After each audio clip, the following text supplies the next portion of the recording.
Hello. Prince residential senior secondary school की online क्लासों में आप सभी का स्वागत है। मैं आर के शर्मा, व्यवसाय अध्ययन का अध्यापक, कक्षा 12वीं वाणिज्य वर्ग। आपका जो लेसन चल रहा है व्यापारिक जो बीमा का व्यापारिक महत्व क्या है उसके बारे में अपन चर्चा कर रहे थे। तो देखिए व्यापारिक महत्व कौन कौन से है उसके बारे में अपन चर्चा कर रहे हैं। वो देखिए व्यापारिक महत्व, बीमा का व्यापारिक महत्व कौन कौन से हैं वो देखिए। लागत में कमी करना। कई बार क्या होता है, बीमा के द्वारा एक उत्पादक जो है तूफान, अग्नि, चोरी, दंगे आदि की जिसमें जोखिम में बीमा करा के बड़ी हानियों से बचा जा सकता है, ठीक है, और कम कीमत पर माल उपलब्ध करा सकता है। बीमा के अभाव में सभी जोखिम उत्पादों को उठानी पड़ती है जिससे लागत मूल्य बढ़ जाता है। तो दूसरा इसमें हो गया कि लागत मूल्य क्या है कि बीमा जो करवाया जाता है वो लागत में कमी करता है। दूसरा है उद्योग के विकास में सहायक। बीमा संस्थाओं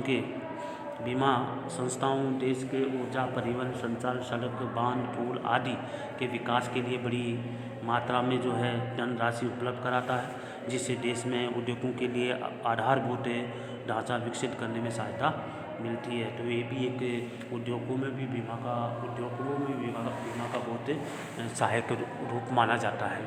उद्योगों के विकास में भी बीमा का महत्व सबसे ज़्यादा माना जाता है। अगला जो पॉइंट है वो नागरिक दायित्व से सुरक्षा प्रदान करना। वो देखिए वर्तमान युग में उद्योगों में निर्माण प्रक्रिया के फलस्वरूप उत्पन्न जो गैस या विषैली गैस या विषाक्त पानी से आसपास रहने वाले व्यक्तियों के स्वास्थ्य और जो है फसल को हानि हो सकती है। इस हानियों का बीमा करवा करके व्यवसायी उसे अपने सामाजिक दायित्व से सुरक्षा प्रदान कर सकता है, तो इसका बीमा भी करवाया जाता है।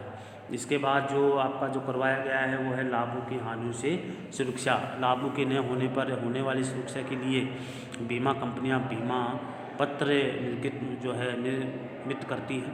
यदि किसी कारखाने में आग लग जाने के कारण उत्पादन का काम कुछ दिन बंद हो जाता तो उस बंद होने के कारण भी जो है बीमा की हानि जो होती है या जो काम रुकने से जो हानि होती है उसकी क्षतिपूर्ति भी जो है बीमा के माध्यम से किया जा सकता है।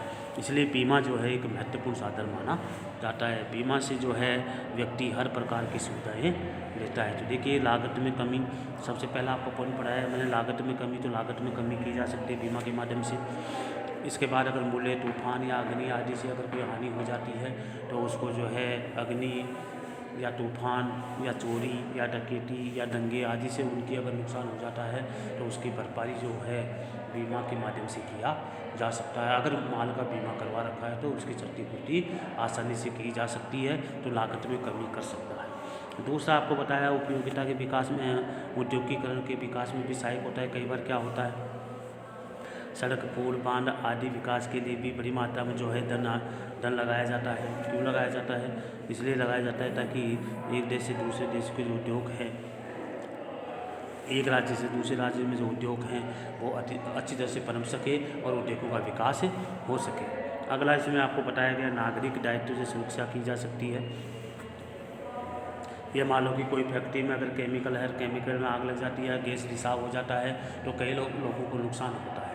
तो कई लोगों को नुकसान होता है, इसका भरपाई कौन करेगा? कंपनी तो नहीं कर सकती। इसलिए कंपनी क्या करती है कि गैस प्लांट वगैरह है, कोई ऑयल है, फैक्ट्रियाँ हैं, वो अपना क्या करती हैं अपने कंपनी का बीमा करवाती है ताकि जो अगर इसकी क्षतिपूर्ति हो जाती है तो बीमा कंपनी जो है इसकी क्षतिपूर्ति करती है। लाभों के हानियों से सुरक्षा भी की सकती है। अगर आपको हानि हो जाती है तो सुरक्षा करने का काम भी जो है इसके माध्यम से किया जाता है। इसलिए आज के लेसन में आपको जो है ये पॉइंट पढ़ाए गए हैं। व्यापार में महत्व, बीमा का व्यापार में महत्व है, इसके बारे में आपको करवाया गया है। इसलिए आज के लेसन में इतना ही पढ़ाया जाएगा। जब तक के लिए जय हिंद।